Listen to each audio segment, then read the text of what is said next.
127 திருக்கோயில்கள் குடமுழுக்கு காணப்பட்டிருக்கின்றது.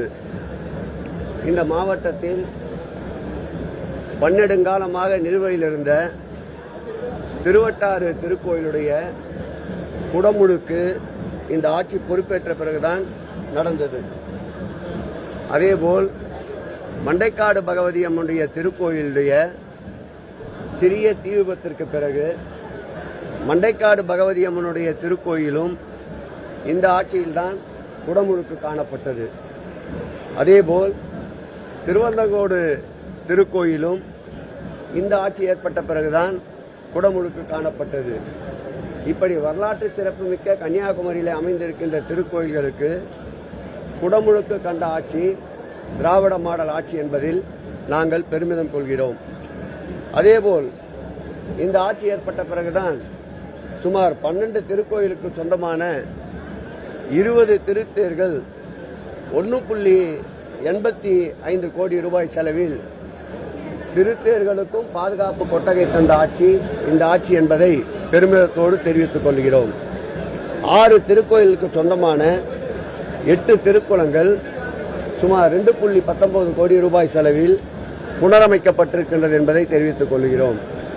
இந்த திருக்கோயிலுக்கு சொந்தமான திருக்கோயிலுடைய திருக்குள பணிகள் மேற்கொள்ளுகின்ற பொழுது 34 லட்சம் ரூபாய் செலவில் மேற்கொண்ட அந்த பணிகள் எதிர்பாராத விதமாக சரிவு ஏற்பட்டதால் அந்த பணிகளுக்கு மறு ஒப்பந்தம் கோரப்படுவதற்காக எஸ்டிமேட் அந்த திருக்கோயிலுக்கு ஏற்படுத்தப்பட்டு ஆணையர் அனுமதிக்கு அனுப்பப்பட்டிருக்கின்றது.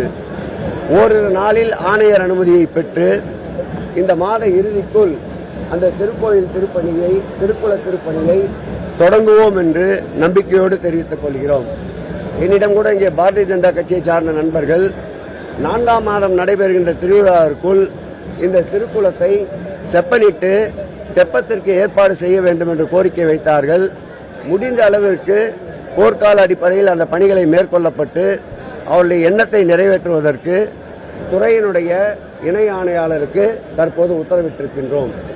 இந்த ஆட்சி பொறுப்பேற்ற போது 2021ஆம் ஆண்டு கன்னியாகுமரியில் இருக்கிற திருக்கோயில்களுக்கு மொத்தமாகவே 3 கோடி ரூபாய் தான் அரசு மானியம் வழங்கிக் கொண்டிருந்தது. அந்த வகையில் ஆண்டாண்டிற்கு இந்த திருக்கோயிலே பணியாற்றுகின்ற பணியாளர்கள், திருக்கோயிலே தினந்தோறும் நடைபெறுகின்ற உற்சவங்கள், திருக்கோயிலுக்கு தேவையான திருவிழா காலங்களில் செலவினங்களை கருத்தில் கொண்டு குறிப்பிட்டு ஒரு 3-4 திருக்கோயிலை தவிர்த்து வருமானமே திருக்கோயில்களுக்கு இல்லை என்பதை மாண்புமிகு தமிழக முதல்வர் கவனத்திற்கு கொண்டு சென்று ஆண்டாண்டுக்கு அந்த மானிய தொகையை உயர்த்தி 3 கோடியை 6 கோடியாக்கி தற்போது ஆண்டுக்கு 18 கோடி ரூபாயை மானியமாக மாண்புமிகு தமிழக முதல்வர் அவர்கள் வழங்கிக் கொண்டிருக்கின்றார். அந்த வகையில் இந்த ஆட்சி ஏற்பட்ட பிறகு இதுவரையில் 56 கோடி ரூபாயை இந்த ஆட்சியில் மாத்திரம் கன்னியாகுமரி தேவஸ்தானத்திற்கு சொந்தமான இந்த 490 திருக்கோயில்களுக்கு 56 கோடி ரூபாயை அரசு மானியமாக வழங்கியிருக்கின்றது. இன்னும் கூடுதல் தேவைகளையும் கண்டறிந்து மாண்புமிகு முதலமைச்சருடைய கவனத்திற்கு கொண்டு சென்று மானியத்தை பெற்று மேலும் கன்னியாகுமரி மாவட்டத்தில் உள்ள திருக்கோயிலுடைய பக்தர்களுடைய வசதிக்குண்டான அனைத்து பணிகளையும் மேற்கொள்வோம். இதே திருக்கோயில் கூட 2.5 கோடி ரூபாய் மதிப்பீட்டில் பக்தர்கள் தங்கும் விடுதிக்குண்டான கட்டுமான பணிகள் நடைபெற்றுக் கொண்டிருக்கின்றது. இறை என்பவர்களுடைய வசதிக்காக எண்ணற்ற பல நலத்திட்டங்களை இந்து சமய அறநிலைத்துறை செய்து வருகின்ற பல காலங்களில் சிறந்த காலமாக இந்த ஆட்சியினுடைய காலத்தை எடுத்துக்கொள்ளலாம். ஆகவே தொடர்ந்து எங்களுடைய இறைப்பணி தொடரும். இறைவனிடம் வழிபடுகின்ற நேரத்தில் பிரிவினைகள் வேண்டாம். இறை வழிபாட்டிலே தகாத கோஷங்கள் எழுப்ப வேண்டாம். இறை வழிபாட்டை அமைதியான முறையில் கடைபிடியுங்கள் என்று தற்போது தேவையற்ற கோஷங்கள் எழுப்பிய நண்பர்களுக்கு என்னுடைய வேண்டுகோளாக, துறையின் சார்ந்த அமைச்சர் என்றதால் இதை அவர்களுக்கு கனிவுடன் வேண்டுகோளாக வைக்கின்றேன். 2004 திருக்குமுழுக்கு நடந்தது. இது 12 ஆண்டுகளுக்கு ஒரு நடத்த வேண்டும். ஆனால் இது காலம் நெருங்கி வைத்தது. இல்ல, 2006ஆம் ஆண்டு நடந்தாலும் இன்னும் அதற்குண்டான காலம் 2028 வரையில் இருக்கின்றது. இருந்தாலும் தேவையான பணிகளை கண்டறிகின்ற பணிகள் மேற்கொள்ளப்பட்டு வருகின்றன. SLC எனப்படுகின்ற தொல்லியல் உயர்மட்ட குழுவிற்கு பரிந்துரைகள் அனுப்பப்பட்டிருக்கின்றன. 1000 ஆண்டுகளுக்கு மேற்பட்ட திருக்கோயில்களுக்கு அந்த குழுதான் ஒப்புதல் அளிக்க வேண்டும்.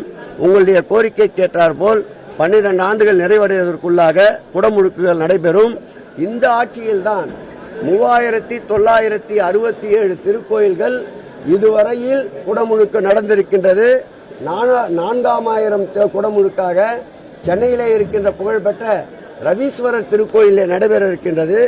அதிலும் ஒரு சிறப்பு என்னவென்றால், தரையிலிருந்து ஒரு 6 அடிக்கு கீழே இருக்கின்ற கோயில்கள் கண்டறியப்பட்டு 25 கோயில்கள் லிப்டிங் முறையிலே உயர்த்தப்பட்டு வருகின்றது.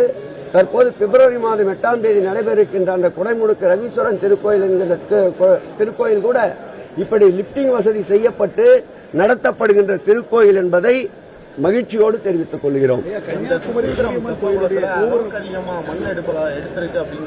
நிச்சயமாக விசாரணை நடைபெறும். தவறு நடந்திருந்தால் நிச்சயமாக உறுதியாக நடவடிக்கை மேற்கொள்ளப்படும். இரணியர் கோட்டையை பொறுத்தளவில் பழமை மாறாமல் கட்டப்பட வேண்டிய ஒரு சூழல் இருக்கின்றது. ஏதோ எடுத்தோம் கவித்தோம் என்றில்லாமல் முதல்ல 3 கோடி ரூபாய் மதிப்பீட்டில் ஆரம்பித்த அந்த பணிகள் பழமை மாறாமல் கட்டுகின்ற பணிகள் என்பதால் தற்போது 8 கோடி ரூபாயை நெருங்கியிருக்கின்றது. தொடர்ந்து எவ்வளவு விரைவாக அதை முடிக்க முடியும் என்ற ஆர்வம் உங்களைப் போலவே எனக்கும் இருக்கின்றது. நான் கன்னியாகுமரிக்கு வருகின்ற போதெல்லாம் அந்த இரணியன் கோட்டை அந்த கட்டுமான பணியை பார்வையிட்டு சென்றிருக்கின்றேன். அந்த பணிகளை பக்தர்களுடைய வேண்டுகோளுக்கிணங்க, பத்திரிகையாளருடைய வேண்டுகோளுக்கிணங்க விரைந்து முடிப்பதற்குண்டான அனைத்து நடவடிக்கைகளையும் எடுக்கும். புரியல. கன்னியாகுமரி குமரி திருக்கோயிலை பொறுத்தளவில் பெருந்திட்ட வளாக பணிகளை எடுத்திருக்கின்றோம். 33 கோடி ரூபாய் செலவில் அதற்குண்டான திட்டங்கள் தீரப்பட்டு வடிவமைப்புகள் தற்போது பிபிடி எனப்படுகின்ற அதை பார்வையிட்டு முடித்திருக்கின்றோம். வெகு விரைவில் டெண்டர் கோரப்பட்டு பணிகள் துவக்கப்படும். அந்த திருக்கோயிலுக்கு ஏற்கனவே கன்னியாகுமரி தேவஸ்தானத்தில் தலைவராக இருந்த அன்பிற்குரிய ராமகிருஷ்ணன் அவர்கள் கூட 5 கோடி ரூபாயை அவர் சொந்த நிதியில் தருவதாக சொல்லியிருக்கின்றேன். தற்போது நான் ஊடகவியலாளர் மத்தியில் அதை சொன்னதால் உடனடியாக அந்த பணத்தை அவர் தந்து விடுவார் என்று நம்புகிறேன். தந்தவுடன் அந்த பணி துவக்கப்படும்.